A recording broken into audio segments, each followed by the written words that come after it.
భైరవకోనలో చాలా ప్రత్యేకతలు ఉన్నాయి. ఆనాడు ఆ శిల్పులు దేవాలయాలు తొలిచేటప్పుడు ఈ యాటిట్యూడ్స్ ఉంటాయి కదమ్మా, కొన్ని కొన్ని దిక్కులు అవన్నీ దిక్కులు ఉంటాయి కదా, ఆ దిక్కులు కరెక్ట్గా పెట్టుకుంటే మనకి కింద అక్కడ ఆ రోజు ఇచ్చినటువంటి కాంపాస్ ఉంది. పూర్వీకులు ఆ రోజు తులుచుకున్నారు, గీత గీసుకొని పెట్టుకున్నారు. అది అమ్మవారి దేవస్థానము ఖచ్చితమైనటువంటి తూర్పు. అంటే ఇప్పుడున్నటువంటి ఉత్తరాఖండ 90 degrees అంటే ఆ 90 degrees ఇప్పుడు ఖచ్చితంగా దర్శనమిస్తుంది. అందువల్ల కార్తీక పౌర్ణమి అంటే దక్షిణాయనంలో మధ్యస్థమంగా ఉంటుంది కార్తీక మాసం.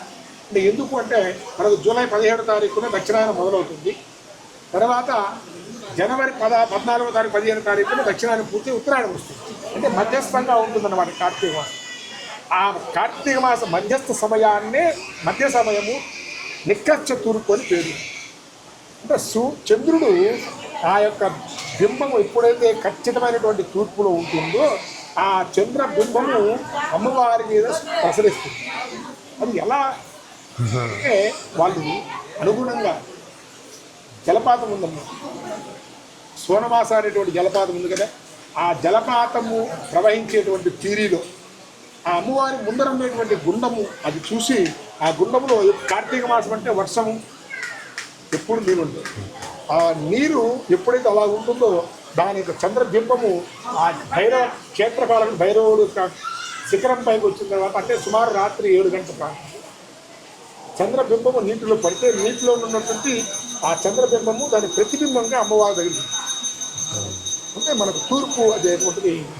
అది ఆ మునులు తపస్సు చేసుకుని వాళ్ళు గ్రహించినటువంటి అమ్మవారిని చూస్తే ఎంత ఎంత అపురూపంగా ఉంటుందంటే ఇలాంటి విగ్రహాన్ని మళ్ళీ మనం ఎక్కడా చూడలేము. భైరవకోనలో చూడాలి, మనం చూస్తాం, మనం వ్యూవర్స్కి చూపిస్తాం. అంతటి ప్రత్యేకత భైరవకోన.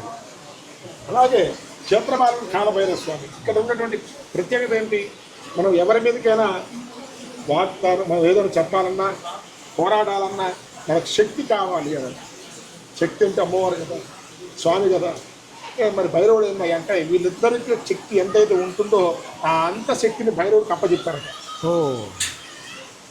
ఈ దుష్టగ్రహాలన్నింటినీ సంహరించడానికి పారద్రోలడానికి భైరవుడికి అప్పచెప్పారు.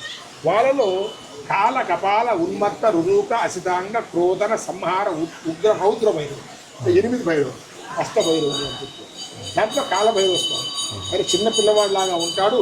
శక్తి మాత్రం అపురూపం. ఎంత అంటే అసలు ఎంత మనం లెక్క మనం ఎంతవరకు అనుకుంటామో దర్శనం చేసుకుందామని అంటే మన చేత యజ్ఞయాగాదులు చేస్తారు.